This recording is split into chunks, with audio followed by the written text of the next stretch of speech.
শুরুতেই বলে দিচ্ছি, এই জায়গার ঘটনা কোনো দুর্বল হৃদয়ের মানুষের জন্য না। আজ আমি এমন এক রাস্তায় গেছিলাম যেখানে পা রাখার পর থেকেই মনে হচ্ছিল আমি আর আগের সেই মানুষটা নেই। একদম নিঃশব্দ, এমন নিঃশব্দ নিজের শ্বাসের শব্দ ভয় লাগছিল। তো এই ভিডিওটা তোমরা দেখতে থাকো, ভাবলাম এই ঘটনাটা তোমাদের কাছে শেয়ার করি।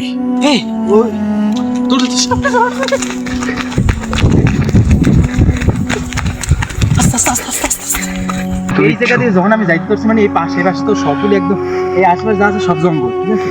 মানে এত ভয় লাগছে আমার, মানে বলার বাহিরে। দেখতে আসেন এই খেজুর গাছের আশেপাশে কিচ্ছু নাই, পুরো অন্ধকার।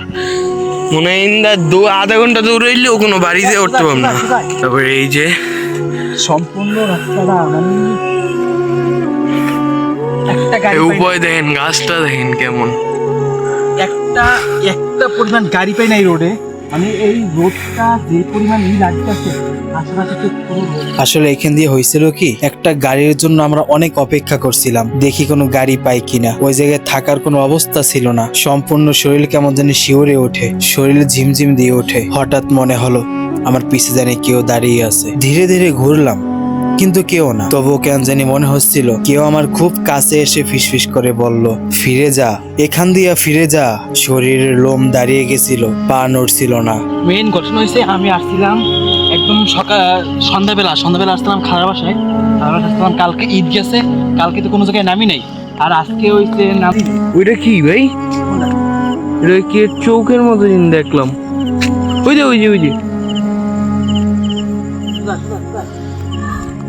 ওই দেখো ভাই, একটা বাইক দেখছিলাম, একটু হেল্প চাইলাম কিন্তু হেল্প করল না। এটা হচ্ছে বাংলার মানুষ, এটা হচ্ছে আমাদের বাঙালি, ঠিক আছে?